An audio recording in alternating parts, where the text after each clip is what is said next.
दुखुनांथाव आरो भेरि आनफर्चुनेट आरो बेखौ जोङो दिनै बर' माहारि फरायसा आफादजों लोगोसे जोंनि मानगोनां बड'लेण्ड जनजाति सुरक्षा मन्चनि मानगोनां वार्किं प्रेसिडेन्ट दावराव रिख्रेब सारजों लोगोसे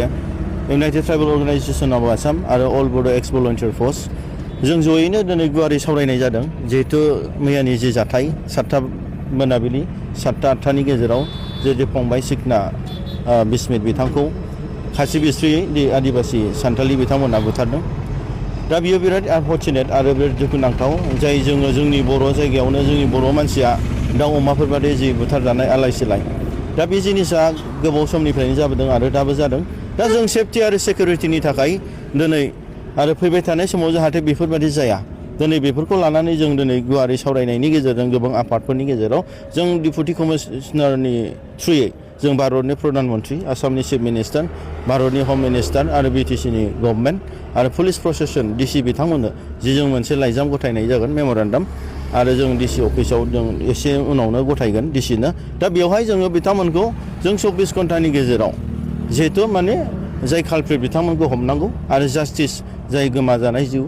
बिथाङा मोननांगौ बेखौ जोङो मेम'रेन्डामनि गेजेरजों लिरदों आरो बेनि गेजेरावहाय जोंहा दिनै बर' माहारि फरायसा आफाद आरो जोंनि गासैबो जोंनि समाजनि अर्गानाइजेसन बिथांमोना जि थि खालामदों दे जोंहा दिनै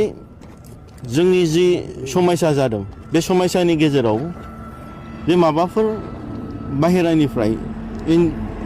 डिरेक्सनफोर दङब्ला एबा इन्डिकेटफोर दङब्ला जिहेतु एसेम्बलि इलेक्शना खाथिसै जिहेतु जोंनि गेजेराव बर' अनाबर' सृष्टि खालामनायनि माखासे षड्यन्त्र खालामनो सानदोंब्ला दा बेफोरनिफ्राय जानगाराव थानांगौ जों बेखौ खावलायगोन मानो होनोब्ला मोनफ्रोमबो इलेक्शन फैयोब्ला जिहेतु जोंनि बिटिसिआव हुलुस्थुल खालामनायनि जि समस्या बेखौ लायो आरो जोंहा बेराफारसेथिं सिन्था खालामनांगौआ जाहैबाय थांनाय समावहाय जोंनि बर'फ्रा एबा बर' आफादफ्रा 6टा जाथि जनगोष्ठी एसटि बिनायनि सायाव जों अप'ज खालामदोंमोन आरो बेराफारसेथिं दि जोंनि बिटिसि ओनसोलावहाय बर'फ्रा राजनितिक भाबै स्ट्रं मोनसे महर लानायाव सोरबा जोंनि बर'नि बिरोधि बिथांमोना जितु गन्दगल खालामनानै माखासे भट पलाराइजेसननि बेलायावबो साननायनि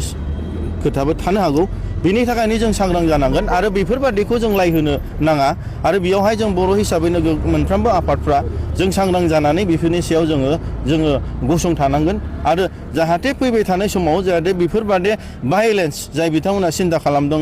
बर' आदिबासिनि गेजेराव बर' मुस्लिमनि गेजेराव बर' गोबांफोरनि गेजेरावहाय जाहाथे बेफोर जिनिसा जाया दा बेफोर अभारअल जों बिटिसि ओनसोलाव सान्थि लाबोनो थाखाय आरो मोनफ्रोमबो जाथि जनगोष्ठीजों जों मिलायनानै थानो थाखाय आरो जोङो बर' हिसाबै जोंनि हायावनो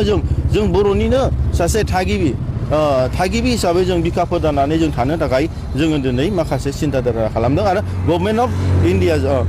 आसाम गभर्नमेन्टजों जों बेनि सायाव गुवारै सावरायनायनि जोङो मोनसे सम लादों बिथांमोना गाबोन जोंनियाव फैगोन सावरायफैगोन आरो दिनै डिसिनि थ्रुयै जों आसामनि चिफ मिनिस्टार भारतनि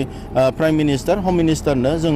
डिसिनि थ्रुयै लाइजाम दैथायहरदों मेम'रेन्डाम जायनि गेजेराव जोङो बे कालप्रिटखौ हमनांगौ आरो जाय माने आयेनखौ आखायाव लानानै सासे सुबुंखौ